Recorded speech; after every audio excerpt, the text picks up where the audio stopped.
Hi, this is Dr. Stephen with Outclick Magazine. Today we're chatting with not only a fabulous singer-songwriter, but also a dear and personal friend of mine, Tom Goss. Tom, welcome to the program today. Hey, Steven, how are you? I'm doing well. Tom, you came to us back when we started the magazine, and I know one of the most highlights of your career ever has been being on the cover of our magazine. Yeah. You were on the cover back November of 2017. You were the last round of volume one for us, and we did that. You and I were reminiscing before we started about the photo shoot. Yeah, that was so much fun. I had mentioned then that I'm wearing the same exact pants right now, in my studio that I was on that day in South Florida, and a lot changes, but my wardrobe rarely does. You're wearing the same shorts. We shot that at the Pelican Grand here on the beach. That was back when the hotels and everything were still open. But we had so much fun with that photo shoot with you. Arthur's going to flip over to the article. So we're going to show the article too when we get that up there. But we had so much fun with you. One of the things I appreciate not only about your music is that you're such a genuine and fun person and easy to work with. And it gave us such a good push and a good start when we started. Yeah, yeah. Well, I mean, you guys make it really easy. I'm super excited to always collaborate with you. Uh, It's funny just thinking about that shoot again. Sorry, is like there's very rarely that I do like shirtless shoots, and I definitely don't do them on tour. So like I was in the middle of tour and I had to be like sticking to a diet and a workout regimen, and it was really difficult. And I just started. I was exclusively eating like gas station hot dogs. Like it was like the only thing that I would eat, and nuts, like all protein, no carbs. But when you're on tour, there's nothing you can eat. So I was just thinking about, I came to that after 2 weeks of eating gas station hot dogs. No fun. I also remember after doing this, I went out and bought that paint splatter shirt. I liked it so much on you. I Yeah. found it on the internet and I bought one for myself and I wear it all the time. Yeah, it's super awesome, but I had to retire it. Like people liked it so much, and then I was in the pictures, obviously in the magazine with it, and the pictures were flying around everywhere. And I remember my friend calling me up and saying, "You can't wear that shirt anymore. I see it in all your pictures." And I'm like, "Yeah, I know. I retired it like months ago, but it's in all these pictures. It's something I could do about it at this point." But It's it was really fun. And we took over the hotel at the Pelican Grand. We took over the lobby, and I remember just sort of spreading out everywhere and doing the photos. And you were sitting up in the chair, and we took over the lobby. I think a little more than they anticipated, but it turned out to be a good PR stunt for the hotel as well. Yeah, I mean, it's funny. I shoot a calendar every year too, and regardless of how little time or space you're trying to take up, you always take up more than you think. And we always just me and my friend Dusty Cunningham does a lot of photographs, and we run around the city, and then I take off on my clothes and I take these pictures. And so I was like on a jock strap on top of a concrete wall. On Hollywood Boulevard, and we probably only were there for like 90 seconds, but like traffic stopped, people started taking pictures. It's like no matter how tight you try to make it, how fast you try to make it, when something interesting is happening, it's going to generate more energy and attention than you want it to be. Well, energy and attention is, I think, what we're all about trying to get for our celebs that come on the show. So I think that's a good thing. Yeah, of course. Tell us what you've been doing since the world has changed, obviously, since COVID in March. Tell us what you've been doing with your life. There's the calendar. Let's tell us about the calendar. Well, it's a beefcake calendar, and I do one every single year. And it's really fun, and it's really tongue in cheek. And I know it seems strange to say, but it's super family friendly. One of the things that I really love to do is you can get your own date in the calendar. So people will be celebrating birthdays and anniversaries and adopting kids and like puppy birthdays. And so every month you turn over and you see, oh, John and William's 32nd anniversary. And so although it's like beefcake and camp and kind of fun and cute and tongue in cheek, it's also like celebrating what our community has accomplished and the people who make our community in all walks of life. And it's a really wonderful, wonderful thing. This is my 6th year. It's crazy to think that.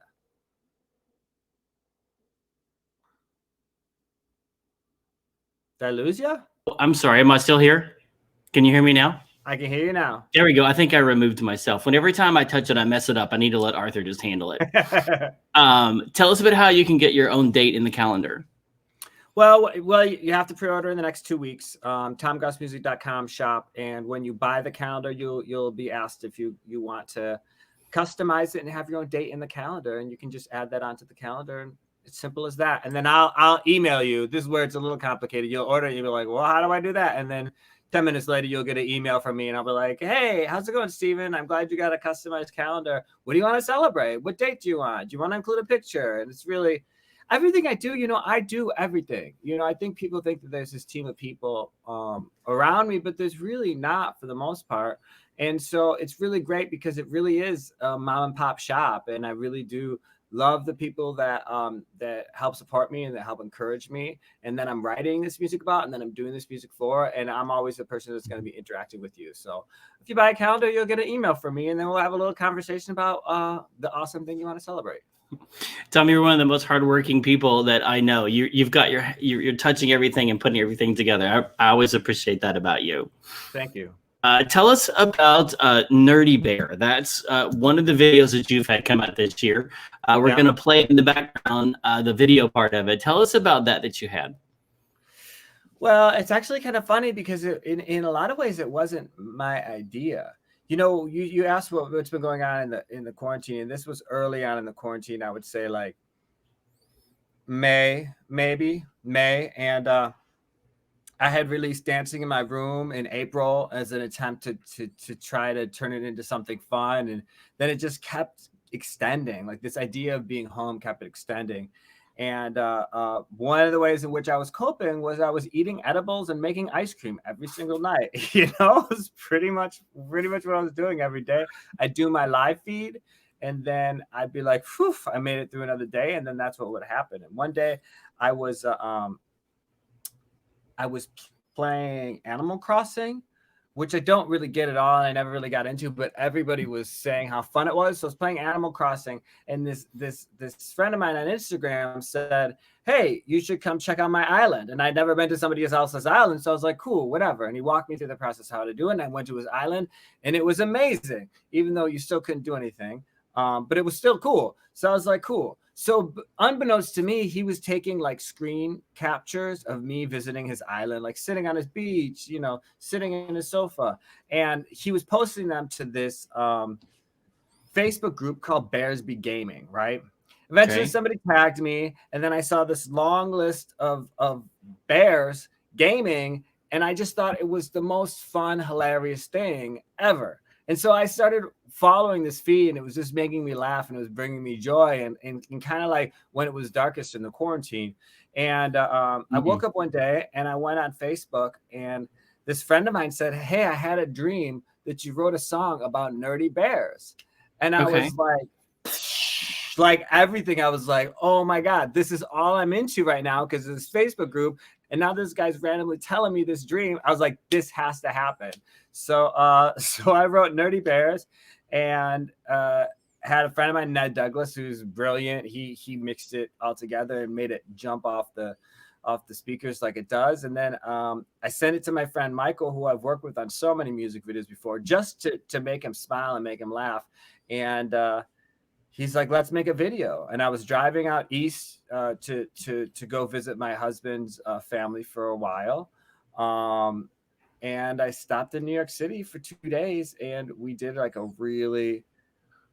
this music video in a day. We did this music video one day, and it was super scary. So we were like really safe, and the crew was really small. And then a couple weeks later, we released it, and it's made people really smile, and that's really it's been a joy. One of the things I noticed in the background is you have Blanche Devereaux's bedspread as wallpaper. Have you ever noticed that? This right here, the iconic. Somebody told me that. Are you a Golden Girls homo or no? And it's okay if you're not. We won't judge you if you're not. Oh, I have, I've enjoyed Golden Girls, but it's not like I follow it or anything like that. Like I've laughed at the sitcom. Okay. But no, it has nothing to do with that. It was really like, I thought it was a cool room on Airbnb. So I rented it, and I rented it because we thought that was really awesome, and so then we shot there. But for those people who are Golden Girls diehard fans like Arthur and myself, we noticed that that's got Blanche's iconic Yeah. bedspread and stuff in the background. So I think that's so appropriate. Even if you didn't pick that up at first, that's great. Somebody told me, and I looked it up, and I was like, oh yeah, I could see that. Yeah, it's very iconic. Very iconic. Yeah. It's great that you're able to make these too during such a difficult time. Yeah. You've kept busy too. You did a lot of exercise videos Yeah. you did a lot. I remember doing those too. You were busy doing those too. Yeah, that was like the first month and a half. It was like every morning I was exercising and every evening I was playing. And people kept writing me about how helpful it was to them. And it was really, really helpful for me too. I don't know what else I would have done. But yeah, that was fun. Yeah, exercise is so important, and I was guilty of being lazy and sitting around. And I was watching you, thinking probably eating my Oreos and eating my ice cream, like you said. I'm thinking I need to get up and exercise like Tom Goss. Yeah, well, I mean, and I did the same thing. It was a pretty tough year, and shooting the calendar was I didn't know if I was going to shoot the calendar this year. I'm a person who constantly talking about body positivity and constantly working to make people feel better about their bodies, but I have a lot of my own issues. And so when I came back from, Mike and I took this trip across the country. We were mostly just in rural areas, eating out of our cars. We didn't go to restaurants or anything. We would just like drive and look at the countryside for 9,200 miles. We got back the beginning of August, and I kind of was like, okay, let's kick things into gear. And so I started working out at a park, and it's been really good for me.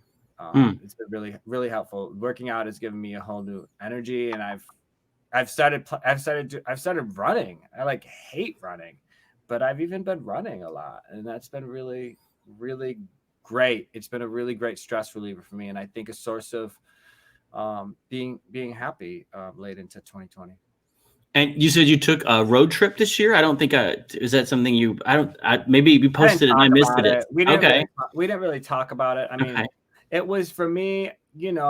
It's kind of weird. We were super, super conscientious and super safe, and we I don't know. It's hard sometimes because I am very lucky to be in the position that I'm in, and although I do work very hard, I understand that I also am very, very lucky. And so when we were taking our road trip, it was mid-June through the beginning of August. That's a big chunk of change. We made Nerdy Bear. We released Nerdy Bear while I was all on the road. I edited while I was on the road. And I guess I mean, we all saw that Khloe Kardashian picture yesterday, where she like took her family to a private island, and like it's just gross. I don't ever want to be a gross person that glories in privilege or luck. And so I didn't really talk about it because, and I was also searching myself. I don't live a glamorous life by any means. At the very high level, we're staying at like choice hotels. So it's like, it wasn't glamorous, but it was really just an opportunity for Mike and I to sit in a car together and to reconnect and drive through the honest, in most instances, the least populated areas of this country, and just see the places you would never see because you're always on interstates. So yeah, that was really fun. I love road trips. I didn't travel much at all during this, but that's great to hear. And then you released another video called Amsterdam, which is a little bit the style of music is a little different, I think, than what we normally hear from you. But the video is obviously you had a lot of fun making the video. Tell us about Amsterdam, Tom. Well, Amsterdam we shot in December. Actually, I had done some shows in Belgium. And so I was just down the road from Amsterdam, and the same guy that directed Nerdy Bear, Michael Serrato was his name, met me in Amsterdam, and we shot for 2 days in Amsterdam and just had a really beautiful, fun time. And the song is off my 2019 release called Territories, and I've released a bunch of visual content from that. But So that's kind of why the sound is a little bit different. Like a lot of that album is really deep and really rich and really haunting in a way. And it was supposed to be a spring release, but it didn't really feel like April was the right opportunity to release this song. So yeah, so we pushed it back, and when it got to about fall, it seemed like the right time. And I'm really very, very proud of it. It's really gorgeous. It's really beautiful. I think it tells a really evocative story about love and lust and sensuality. Mhm. It's very well shot. It's very well done. The cinematography in it is very nice. Yeah, Obviously, actually, the it's guy obviously very sexy, but yes. Yeah, the cinematographer is this guy Mark Nichols, who's just a joy to work with. He's a skateboard cinematographer. You know how you see these skateboard videos and these guys doing all these crazy tricks, but there's a guy who's obviously skateboarding right next to them, holding the camera. Mhm. That's Mark. That's what he does. He's gone over the world doing that, and he was so. I think that his experience in doing that made him really quick and really fast and really fun to work with. It to him, he was doing like a very serious art, but he had a very playfulness to it, which I really very much appreciated. Mhm. Do you remember when you almost gave me a panic attack when we were working together? What did I do? So I was going to play the piano while you were singing, and I play completely by note and by music. You play by chord charts and a little my Sure. ear Yeah, and a blend. Do you remember this moment? And I was going to play, and you pulled out the sheet of paper and you were writing the bars of chords and telling me about the bridge and telling me what I was supposed to play. And I play purely by note, by measure. I mean, yeah. I can fake a choral anthem on Sunday morning if I have to, but when you started writing those bars out, apparently I got a complete look of panic on my face. And you looked at me after explaining it and said, "We don't have to do this." And I said, "Oh, thank goodness." As much as I wanted to play and Yeah, accompany with you, I could not remember, like, I don't remember bars of measures like you do. I follow it visually. And apparently the yeah. look of panic I gave you was, "Don't make me do this." Yeah, and at the end of the day, like, all I wanna do is have a good time, you know? Yeah. I want everybody to always be leaving there thinking, I'm having a better time than when I came in there. I learned something, I laughed, I cried, I love all the emotions, but I don't ever wanna put anybody in a position that makes them uncomfortable, and I definitely, as a person who really doesn't know much about music at all, I have been in that situation many a times where somebody throws a sheet of music in front of me and I'm just like, I don't know what the fuck this is. You know what I mean? So it's funny on the flip side because I feel like if it's interesting, chord theory is so simple in my idea compared to what you can do. So I feel like it would be really easy for you to see those notes and see the chords that make those Mhm. notes. But that's just how my brain works as a songwriter rather than I don't know what you would call yourself, a composer or a musician or something like Mhm. that. I'm the end user of people who write music, and I can take the notes and play it. And but from someone from without the actual written notes, it's two different styles. It was just interesting. I was just kidding you about the panic attack too, No, but but we had a lot of fun. it totally blows my mind Mhm. that you can do that. Like I have friends that do that, and I was talking to my friend the other day. I was just in the studio 2 weeks ago working on a bunch of new tracks, and I was like, can you look at this sheet of paper? Does it mean Mhm. something to you? And she was like, yeah, of course. And I'm just like, like, how are people doing this? You know? Mhm. Mhm. But I can't do the reverse. I can't Yeah. play without the music what like you do, where you think in terms of how you see it. I can't do that because I have to have the visual music. But Well, then really my skill set is none of anything. My skill set's really there's no chords, there's no music, there's no melodies, and there's no words. And I can sit down with a guitar and then Mhm. something comes out of nothing. You know what I mean? So which is an anomaly to me, and I'm the one doing it. It's really interesting. Yeah, the next time you do a concert, we'll figure something out. We'll plan it out so we've got plenty of time to figure For it out. I'm sure. looking forward to it. Tom, what do you have next coming down the pike? Is there anything? I'm sure you've got something, but is there anything you can share with us you've got coming to look Yeah, forward to with Tom Goss so music? many things. So I was not yesterday, but the day before yesterday. So there's a remix of Nerdy Bear coming out, which is fire. It's Markaholic is remixing it. He does a lot of the girls from RuPaul. He's done a lot of RuPaul stuff as well. And it's a collaboration with Danny Francesi. So Danny Francesi's rapping on it. He was over here 2 days ago getting this verse down, and it is so much fun.